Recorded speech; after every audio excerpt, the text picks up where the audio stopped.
आप लोग इस बात से अच्छी तरह अवगत होंगे कि इस्लाम से पूर्व लड़कियों को या बेटियों को जिंदा दफन कर दिया जाता था। इस्लाम से पूर्व लड़कियों को जीने का अधिकार नहीं था। लड़कियों के माता पिता उनको जिंदा मार देते थे।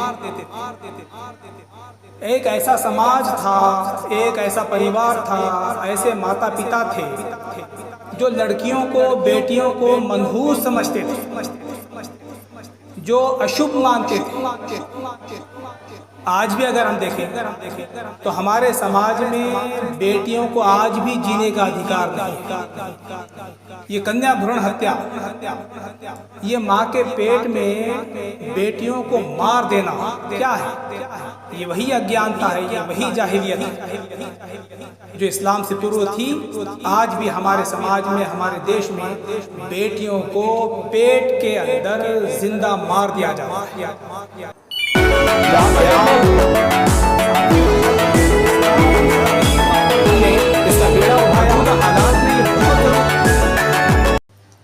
आज माता और पिता किसी डॉक्टर के पास जाते हैं अपने गर्भ में क्या है ये मालूम करने के लिए। अगरचे के कानूनन ये इल्लीगल है, इसके बावजूद भी मालूम करने का प्रयत्न करते हैं। क्यों करते हैं? गर्भ में क्या है ये जानने की आवश्यकता आखिर है क्यों?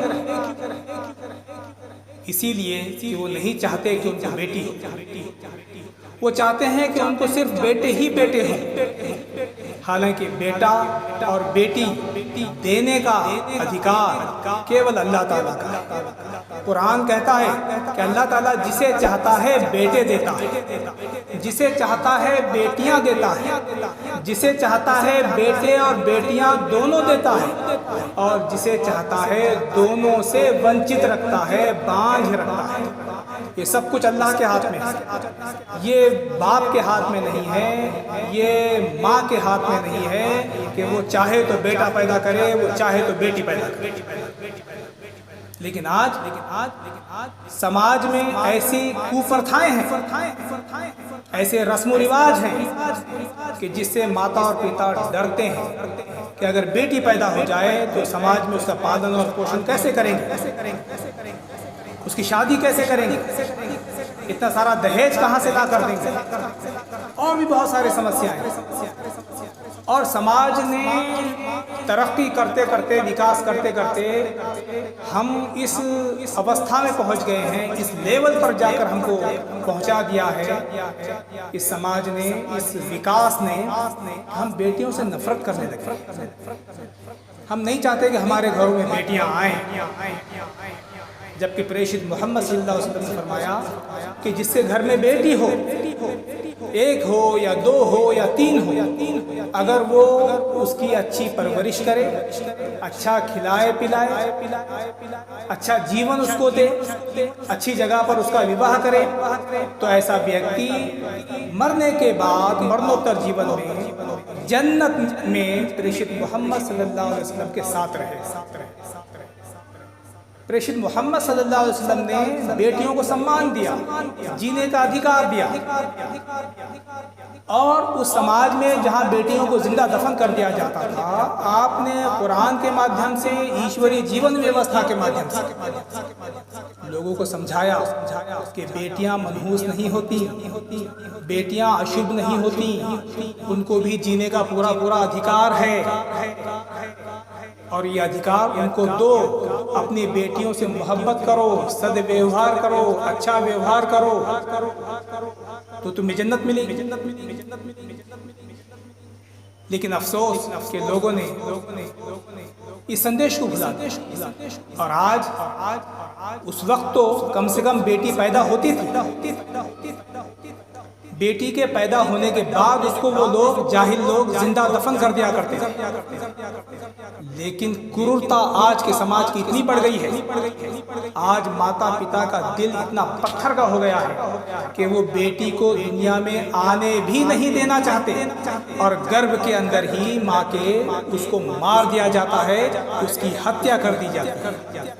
हम समाज में अगर कोई बाहर किसी को मारता है चाकू से, गोली से या किसी और माध्यम से, तो हम सिर्फ उसी को हत्यारा समझते हैं। नहीं, वो तो हत्यारे हैं ही, लेकिन माँ के गर्भ में अपनी बेटी की, कन्या की भ्रूण हत्या करने वाले ये भी हत्यारे हैं, ये भी हत्यारे हैं, ये कातिल हैं। तो सोचने की बात है, समझने की बात है, समाज का प्रबोधन करने की जरूरत है, माता और पिता का प्रबोधन करने की जरूरत है, उनको समझाने की जरूरत है कि बेटियों को, लड़कियों को भी दुनिया में आने दो। बेटा और बेटी में तुम फर्क मत करो, वो दोनों बराबर हैं।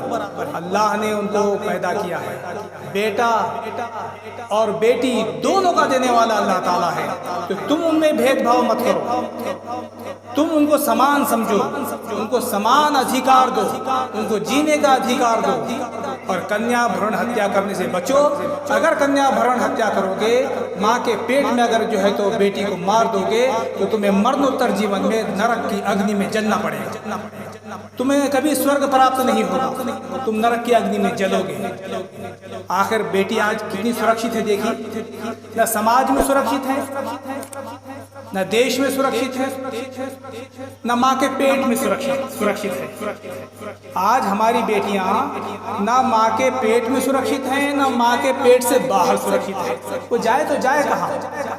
तो बहुत जरूरी है कि एक ईश्वरीय जीवन व्यवस्था इस्लाम के माध्यम से समाज परिवर्तन, समाज क्रांति लाई जाए, लोगों के मन परिवर्तन किए जाएं, उनका प्रबोधन किया जाए, और उनको बताया जाए कि बेटियों को जीने का पूरा अधिकार है, उनको दुनिया में आने का पूरा अधिकार है, उनके साथ अच्छा व्यवहार करने का उनका पूरा अधिकार है, और माता और पिता को और समाज को, बेटा और बेटी दोनों को समान नजरों से देखना चाहिए, ताकि ये जीवन भी हमारा अच्छा गुजरे और मरणोत्तर जीवन में हम नरक की अग्नि से बच सकें। महिलाओं को और बेटियों को पूरा अधिकार देकर हम स्वर्ग प्राप्त कर सकते हैं, प्रेषित मोहम्मद सल्लल्लाहु अलैहि वसल्लम का साथ प्राप्त कर सकते हैं।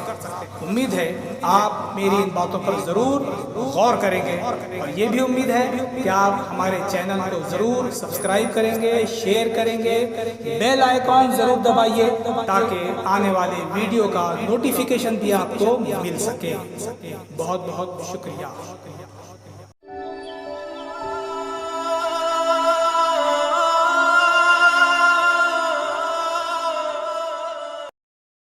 Subscribe now and press the bell icon. Never miss an update.